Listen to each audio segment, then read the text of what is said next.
আসসালামু আলাইকুম। আজ দুপুর 1টার সময় আমাদের প্রধান উপদেষ্টা কার্যালয় যমুনাতে আমাদের উপদেষ্টা পরিষদের একটা অনানুষ্ঠানিক বৈঠক ছিল এবং এই বৈঠকে আমি আমার একটা ব্যক্তিগত বিষয়ে আলোচনা করেছি এবং আলোচনা সাপেক্ষে আমি প্রধান উপদেষ্টা বরাবর আমার পদত্যাগপত্র জমা দিয়েছি। আমার যেই দুইটি মন্ত্রণালয় ছিল, তথ্য ও সম্প্রচার এবং ডাক, টেলিযোগাযোগ এবং তথ্য প্রযুক্তি, দুইটি মন্ত্রণালয়ের দায়িত্ব থেকে আমি ইস্তফা দিয়েছি।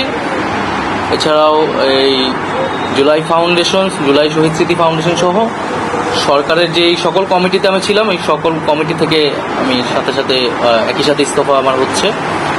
তো মূলত একটি গণ অভ্যুত্থানের প্রেক্ষিতে 8ই আগস্ট আমরা গণ অভ্যুত্থানের প্রতিনিধি হিসেবে প্রথমে 2 জন এবং পরবর্তীতে আরও 3 জন অন্তর্বর্তী সরকারে দায়িত্ব নেই অন্যান্য উপদেষ্টাবৃন্দের সাথে। তখন দেশের জাতীয় নিরাপত্তা এবং গণ অভ্যুত্থানের আকাঙ্ক্ষা বাস্তবায়নের লক্ষ্যে আমাদের সেই সময় দায়িত্ব গ্রহণ করাটা আমাদের কাছে মনে হয়েছিল যৌক্তিক। গত 6-6.5 মাসের প্রেক্ষিতে সরকার কাজ করছে, হয়তো আমরা আশানুরূপ ফলাফল এখনো পাইনি, কিন্তু আমার কাছে মনে হয়েছে যে সরকারের একটা স্ট্যাবিলিটিতে সরকার এসেছে এবং ব্যক্তিগতভাবে সরকারের বাইরে যে দেশের বর্তমান যে পরিস্থিতি, সেই পরিস্থিতিতে একটি রাজনৈতিক শক্তির উত্থানের জন্য আমার রাজপথে থাকা প্রয়োজন, ছাত্র জনতার কাতারে থাকা প্রয়োজন এবং আমরা যে গণতান্ত্রিক পরিবর্তনের আকাঙ্ক্ষা করি, সেই আকাঙ্ক্ষার জন্য এবং আমার যে গণ অভ্যুত্থানে যে ছাত্র জনতা অংশগ্রহণ করেছে সেই শক্তিকে সংহত করতে আমি মনে করেছি যে আমার সরকারের থেকে আমার সরকারের বাইরে রাজপথে আমার ভূমিকা বেশি হবে এবং আমার বাইরে যারা আমাদের সহযোদ্ধা রয়েছেন তারাও এটি চান এবং সেই প্রেক্ষিতে আমি মূলত আজকে পদত্যাগপত্র জমা দিয়েছি।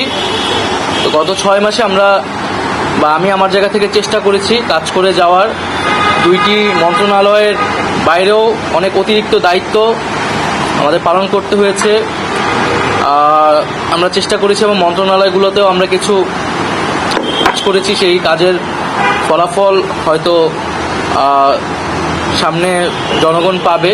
6 মাস খুবই কম সময়, তারপরও আমি হয়তো চেষ্টা করেছি, আমার কাজ আর ফলাফল সেটা জনগণ মূল্যায়ন করবে।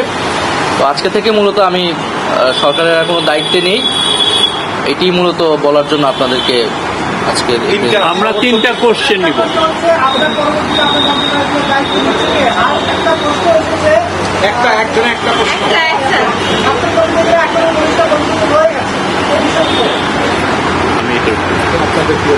আমার পরে যে দায়িত্ব নিবে এটা আসলে ক্যাবিনেটে, পরবর্তীতে এটা ক্যাবিনেট ঠিক করবে, উপদেষ্টা পরিষদই ঠিক করবে।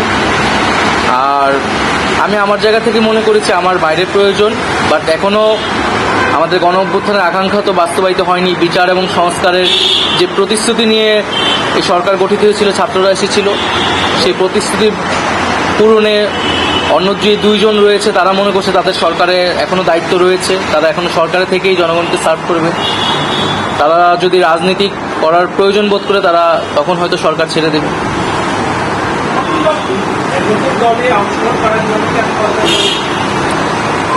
হ্যাঁ, নতুন যে রাজনৈতিক শক্তি এবং দল গঠন হচ্ছে, আমি সেখানে অংশগ্রহণ করতে আমার অভিপ্রায় আছে এবং জনগণের সাথে মিশে আবারও জনগণকে ঐক্যবদ্ধ করা এবং আমাদের যে গণ অভ্যুত্থান এর যে প্রতিশ্রুতি সেটা বাস্তবায়নে মাঠে থেকে কাজ করার লক্ষ্যেই আমি সরকার থেকে পদত্যাগ করছি।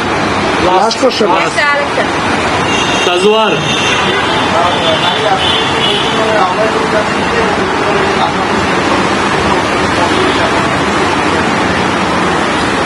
এটার জন্য আপনাদের দলটির যেদিন ঘোষণা 28 তারিখ, সেদিন পর্যন্ত অপেক্ষা করতে হবে, সেদিনই এটা জানা যাবে। নারীদের মধ্যে থেকে একটা কোশ্চেন নিব। নারী কেউ আপনি সাজেদা জি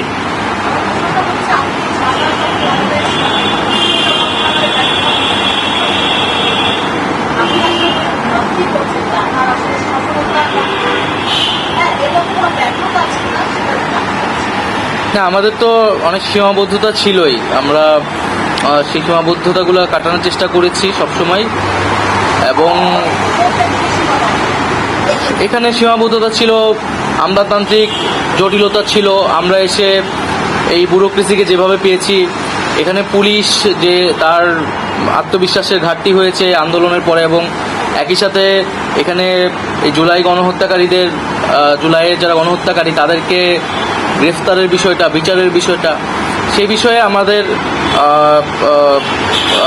কিছু সীমাবদ্ধতা থাকা সত্ত্বেও আমরা কাজ করেছি। আমি জনপ্রশাসন কমিটির একটা দায়িত্বে 2 সপ্তাহের মতো ছিলাম।